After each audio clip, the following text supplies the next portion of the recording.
हरे कृष्णा राधे राधे। कान्हा की कहानियाँ में सभी लोगों का स्वागत करती हूँ। दोस्तों, कैसे हैं आप सब लोग? कान्हा जी की कृपा से सभी लोग अच्छे होंगे। आज एक बहुत ही प्यारी सी कहानी आप सभी लोगों के साथ में शेयर करने आई हूँ। तो चलिए शुरू करते हैं आज की कहानी। ये बहुत साल पुरानी बात है। ठाकुर जी की कुछ ही भक्त है जो श्रेष्ठ भक्त में गिने जाते हैं। ठाकुर जी के आशीर्वाद की प्राप्ति है उन्हें और उनकी पंचभूत के शरीर ठाकुर जी में ही विलीन हो गया है। ऐसे कई सारे कहानियाँ हमारे आंखों में आंसू ला देते हैं। आज ऐसे ही एक बूढ़ी माँ की कहानी आप लोगों को सुनाती हूँ। ब्रजभूमि में एक बूढ़ी माई रहती थी। माई की एक बेटी जिनकी पास के ही गांव में शादी हो चुकी है। बूढ़ी माँ के कोई नहीं था, वो अकेली रहती थी। अकेली रह रह के बहुत ही ज़्यादा परेशान रहते थे। समझ में ही नहीं आता था तो करूँ तो क्या करूँ। जब भी परेशान होते थे तब भी बांके बिहारी जी की दर्शन के लिए चले जाते थे। ठाकुर जी के दर्शन करके मन भर जाता था और वो ठाकुर जी के तरफ निहारते रहते थे। ठाकुर जी कितने सुंदर है, ठाकुर जी कितने प्यारे हैं, ठाकुर जी कितने मनमोहक है। बस यही सोच में डूबे रहते थे। ना कुछ मांगना, ना कुछ शिकायत, ना कुछ सिर्फ ठाकुर जी की तरफ देखते रहना। और उनके लिए इतने प्रेम आता था दिल में कि वहाँ से उठ के आने का मन ही नहीं करता था। परंतु बुरी माई का धीरे धीरे उम्र बढ़ रही थी और अभी अचानक से यहाँ वहाँ जाना संभव नहीं हो पा रहा था। एक ऐसे ही दिन था जब वो वृंदावन में ठाकुर जी के दर्शन करके वापस अपने घर आ रही थी और रास्ते में एक जगह पे उन्हें एक लड्डू गोपाल जी की बहुत ही प्यारी सी विग्रह दिखा। लड्डू गोपाल जी आंखें जैसे उनकी तरफ देख रहे हैं और कह रहे हैं, माई इस बार तो मुझे साथ में लेके चल। बूढ़ी माँ को भी पता नहीं, इतने सालों में कभी मन नहीं किया लड्डू गोपाल जी को साथ में लाने का, पर इस बार ऐसा लगा जैसे बच्चे छोड़ के माँ जाती है ना तो जा ही नहीं पाती है जब तक बच्चे को गोद में ना उठा ले। बूढ़ी माँ के साथ भी कुछ ऐसे ही हो रहा था। उनके वात्सल्य, उनकी लाला के प्रति प्रेम ऐसे हो गया कि वो वहाँ से हिल ही नहीं पाई। और लड्डू गोपाल जी की वो प्यारा सा विग्रह उन्होंने अपने साथ लेके आए घर पर और उनको बड़े प्रेम से विराजमान किए। स्नान करवाए, भोग लगाए, दीप जलाए और बहुत तरह का बातें करते रहते थे। गोपाल जी कैसे हो, आज क्या खाओगे? ऐसा लगने लगा था जैसे अब बूढ़ी माई अकेली नहीं, अब गोपाल जी उनके साथ रहते हैं। हमेशा ही गोपाल जी के चिंता में मग्न रहती थी।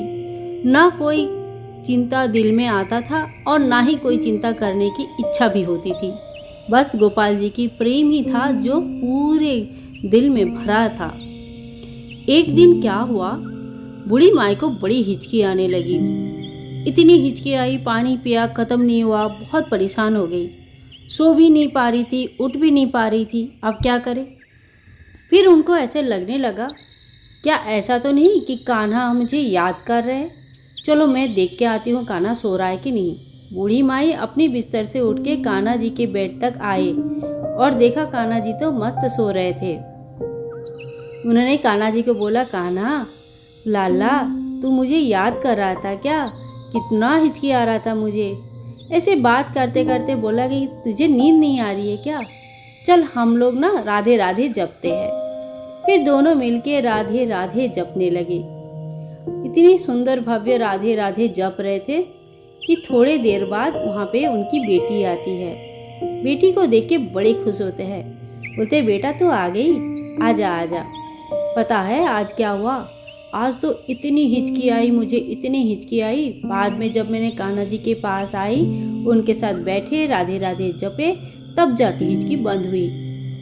बेटी ने कहा, ना माँ ऐसा नहीं है, वो तो मैं तुम्हें कल इतनी याद कर रही थी, इतनी याद कर रही थी तो तुम्हें हिचकी आ रही थी।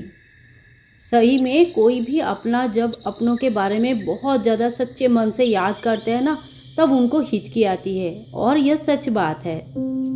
बूढ़ी माँ बड़े ही मन लगा के वो सुन रही थी और मन ही मन सोच रही थी कि अगर एक दिन मेरी बेटी ने मुझे याद किया और मुझे इतनी हिचकी आई तो मैं तो अपने लल्ला को हमेशा याद करती रहती हूँ। तो उनको कितनी हिचकी आती होगी। ये सोच के बूढ़ी माँ तो वैसे ही आंसू आया कि मुझे एक दिन में इतनी तकलीफ हुई तो मेरे लल्ला को, छोटा सा बच्चा को कितना तकलीफ होता होगा। बूढ़ी माँ ने रात भर उस दिन सो नहीं पाई। आँख खुला रख के आंसू टपकाते रहे और यही सोचते रहे कि मैंने प्यार में अपने लल्ला को इतनी तकलीफ दे दिया। सुबह होते ही बेटी जैसे ही अपने घर जाने की तैयारी की, माँ ने बोला, इस बार तू लल्ला को भी साथ लेके जा। तू लल्ला का वहीं पे अपने घर पे सेवा कर। मुझसे नहीं हो पाता है, मैं तो बूढ़ी हो गई हूँ ना। माता ने और कुछ नहीं कहा। बेटी ने लल्ला लेके चले गए। माँ ने सोचा कि अब मैं लाला को बिल्कुल याद नहीं करूँगी, उनको एकदम तकलीफ़ नहीं होने दूंगी। हाय मेरा छोटा सा बच्चा, कैसे रहेंगे इतना तकलीफ़ में। यही सोच के वो अपने काम में लगी रहती थी, दिन भर काम में लगी रहती थी। पर फिर भी दिल के किसी कोने में कहीं ना कहीं लाला का याद तो आ ही जाती थी। तब बूढ़ी माँ क्या करती थी, बांके बिहारी जी की दर्शन कराती थी। बांके बिहारी जी की मनमोहक रूप देख के वो सब भूल जाती थी। और इसी तरह से दिन निकल रहा था। 7-8 दिन होने के बाद जब बूढ़ी अम्मा सो रही थी तो सपने में लाला आते हैं और खुशी के आंसू से दोनों आंख भर के बूढ़ी अम्मा को उठाती है। माँ, माँ उठ जा, तूने मुझे एक बार भी याद नहीं किया। बूढ़ी माँ का जैसे ही आँख खुलता है झटपट वो उठ के बैठती है और दोनों हाथ जोड़ के भगवान श्री कृष्ण के सामने सर नमन करके बोलते हैं, भगवान, बड़े बड़े मुनि ऋषि, बड़े बड़े तप जप करने वाले और समाधि लगाने वाले इतने बड़े बड़े साधक के भी आप अपने दर्शन नहीं देते हैं, तो फिर मुझ जैसे पापिन को दर्शन कैसे दे दिया प्रभु। मुस्कुराते हुए लल्ला ने कहा कि माँ तू बड़े ही सरल है, तुझे नहीं पता सभी लोग जो मेरी पूजा करते हैं, जो मेरे लिए हमेशा मेरे भक्ति में लीन रहते हैं, कहीं ना कहीं उनकी स्वार्थ जुड़ा रहता है। कोई मुक्ति पाना चाहता है तो कोई मुझे पाना चाहता है, कोई मेरे प्रेम पाना चाहता है तो कोई भक्ति पाना चाहता है, और कोई इस सांसारिक जीवन में संसार को आगे समृद्ध करना चाहता है। पर एक तू ही ऐसी माँ है जो मुझे तकलीफ होगा करके मुझे याद ही करना छोड़ दिया। ऐसे सरल साधा सीधा वात्सल्यपूर्ण माता के पास मैं नहीं आता था तो कहाँ जाता था। माँ, मेरे सर्वश्रेष्ठ भक्त में तेरी गिनती होगी।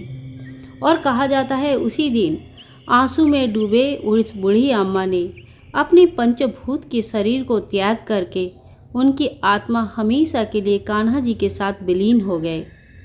और उसी दिन के बाद कांताबाई भगवान श्री कृष्ण के, लल्ला के, बांके बिहारी जी के, मोर मुकुटधारी के, बंसी वाले के सर्वश्रेष्ठ भक्त में से एक गिना गया। ठाकुर जी की इस लीला की कथा आप लोगों को कैसे लगा जरूर बताना।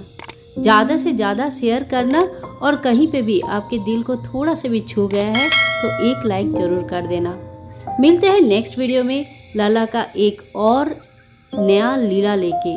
तब तक के लिए विदाई दे। हरे कृष्णा, राधे राधे।